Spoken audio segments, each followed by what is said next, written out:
신앙생활을 해야 되는 거지 새로운 길을 모색해야 됐어. 수원하나 성도 여러분, 평안하십니까? 평안하세요. 평안하셨으면 합니다. 평안해 주십시오.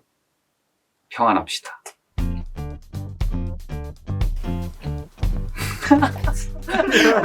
유시엠아이 하이 유시엠, 다들 다윗의 시간 잘 보내고 계신가요? 다윗의 시간이 뭔지 까먹은 건 아니겠죠? 다들 성령님을 기대하는 마음으로, 또 우리 오순절을 준비하는 마음으로 다윗의 시간 파이팅 합시다. 5분 순삭이나 옛날 예능이나 마포 멋쟁이나 굉장히 꿀잼일 수 있지만 우리 하나님과 보내는 시간이 훨씬 더 꿀같은 시간이 되기를 축복합니다. 3분 끼니가 제 차례가 됐는데 하필이면 딱 그때 주어진 끼니 말씀이 이제 민수기 28장과 29장이었어요. 거기가 제사와 각종 절기들에 관련된 말씀인데, 와, 여기서 계속 같은 말 하고 막 뭐를 갖다 바쳐라, 뭐를 태워라, 뭐 이런 말씀 계속 반복되는데, 와, 여기서 내가 뭐를 과연 나눌 수 있을까 고민을 하다가 굉장히 감사하게도 하나님께서 딱 눈에 띄게 하신 게 있었습니다.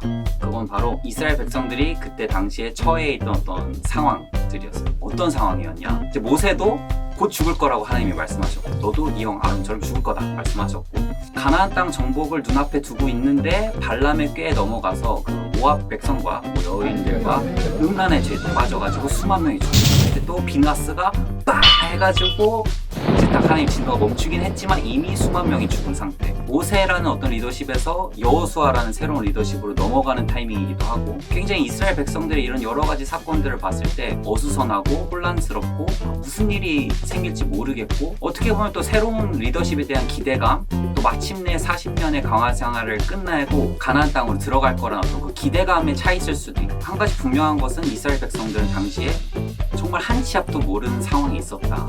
근데 한 치 앞도 모르는 그 상황에서 하나님께서 이스라엘 백성에게 하신 말씀이 무엇인지를 좀 살펴보게 된 거죠.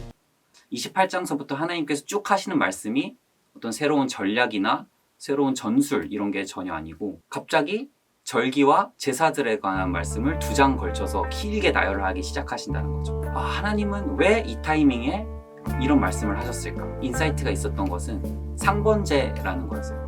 처음으로 소개하신 제사가 이제 상번제인데 뭐냐? 데일리 오퍼링, 데일리 오퍼링. 그러니까 매일매일 하나님 앞에 드리는 제사라는 거죠. 전 이 점이 되게 재밌었어요. 이스라엘 백성들은 지금 굉장히 혼란스러운 상황, 한 치 앞도 모르는 상황에 처해 있는데 그에 대한 하나님의 첫 번째 말씀이 상번제였다. 이게 과연 무엇을 뜻할까? 이 상번제를 보면서 특별히 이제 2가지를 좀 생각해 보게 됐는데, 첫 번째는 하나님의 마음이 뭐였을까? 두 번째는 이에 대한 우리들의 마음은 어떤가?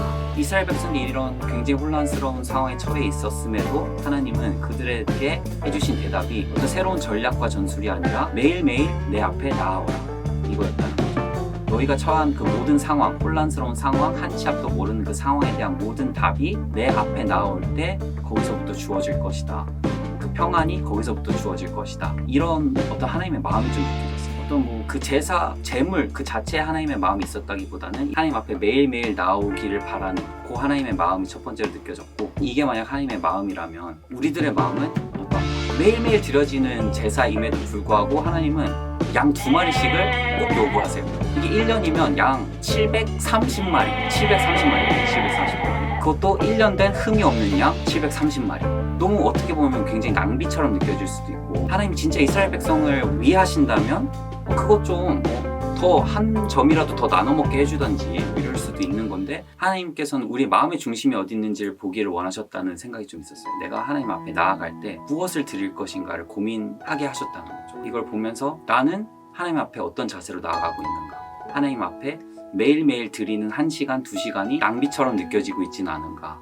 되게 비효율적이고, 과제라도 한 자 더 할 수 있고, 유튜브라도 조금 더 볼 수 있고, 뭐 친구들이라도 조금 더 만날 수 있는 시간을 버리는 것처럼 느껴지진 않는가, 그런 생각을 다시 좀 해보게 됐습니다. 코로나 사태가 끝나가고 있지만 사실 한 치 앞도 모르는 상황이잖아요. 이제 코로나 끝나고 포스트 코로나 사회가 어떻게 될 것이다, 이렇게 될 것이다, 저렇게 될 것이다 말은 많지만, 정말 한 치 앞도 모르는 이 상황에서 저희가 정말 의지해야 될 것은 매일매일 하나님 앞에 나아가는 그 시간을 사수하는 것이라고 믿습니다. 그래서 여러분, 지금까지 어떻게 해 오셨는지는 잘 모르겠지만 지금서부터라도 매일매일 하나님 앞에서 보내는 그 1시간, 2시간 다윗의 시간을 사수하시고, 거기서부터 오는 하나님의 대답을 듣고 하루하루 살아가시기를 바랍니다.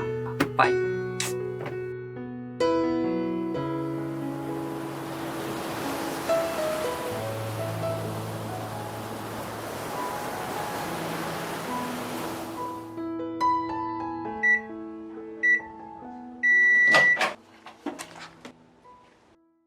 영상이 좋으셨다면 구독과 좋아요 부탁드립니다.